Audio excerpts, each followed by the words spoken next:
कभी अगर बनना हो तो बाज बनना, लेकिन कभी तोता मत बनना। तोता बोलता तो बहुत है, लेकिन ज्यादा ऊंचाई तक उड़ नहीं सकता।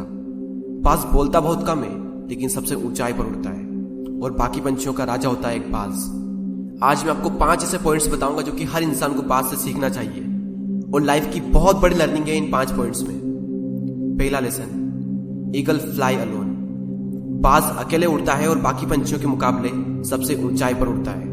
बाज अकेले उड़ेगा, लेकिन कभी भी चिड़िया और छोटे पंछियों के साथ नहीं उड़ेगा। बाज हमेशा या तो बाज के साथ उड़ता है या फिर अकेला उड़ता है। और इससे हमें यह सीख मिलती है कि छोटी सोच वाले लोगों से हमेशा दूर रहें और अकेले रहो, क्योंकि यही वो समय है जब खुद को जानने का असली मौका मिलता है।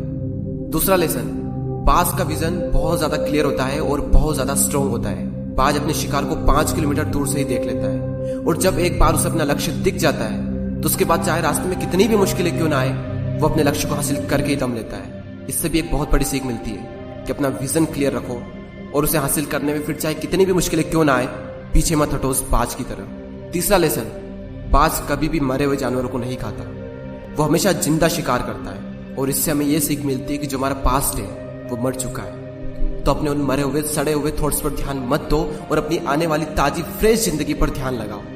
अपने पास्ट की पुरानी यादें जो तुम्हें तंग करती है, उन्हें वही रहने दो जहां पर उसकी जगह है, और तुम्हारे पास्ट की जगह है तुम्हारे पास्ट में, उसे वर्तमान में जगह मत दो। क्योंकि एक बार अगर तुम्हारा पास्ट तुम्हारे प्रेजेंट में आ गया तो तुम्हारा पास्ट तुम्हें कभी प्रेजेंट में नहीं रहने देगा। पास्ट में तुम्हारे साथ कितना भी बुरा क्यों ना हुआ हो, वो सब यादें, वो सब थॉट्स मर चुके हैं, और उस बाज की तरह बनो जो कभी भी मरी हुई चीजों को नहीं खाता।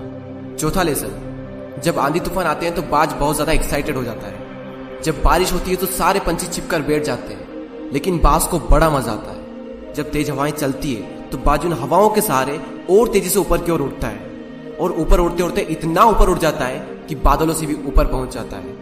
और इससे भी एक बहुत बड़ी सीख मिलती है कि मुसीबत में मजा ढूंढो। और नेपोलियन हिल ने एक बार कहा था कि हर बड़ी चुनौती अपने साथ में एक बहुत बड़ा अवसर लेकर आती है। तो उस बाज की तरह तुम भी अपने अवसर को पहचानो, और जिस दिन तुमने अवसरों को पहचान लिया तो सारी मुश्किलें तुम्हारे नीचे होगी और तुम उन मुश्किलों के ऊपर होंगे। फिफ्थ लेसन, बाज अपने घोंसलों में से सॉफ्ट घास को हमेशा निकाल देता है, ताकि बाज का जो बच्चा होता है वो उसमें कंफर्टेबल ना हो सके। क्योंकि अगर वो घोंसले में कंफर्टेबल हो गया तो वो वहीं रहना पसंद करेगा, लेकिन बाज ऐसा कभी होने नहीं देता। बाज एक पंछी है और उसे भी ये बात पता है कि there is no growth in comfort zone. लेकिन हम तो इंसान है ना, और इंसान होने के बावजूद भी कई सारे लोग इस बात को समझते ही नहीं।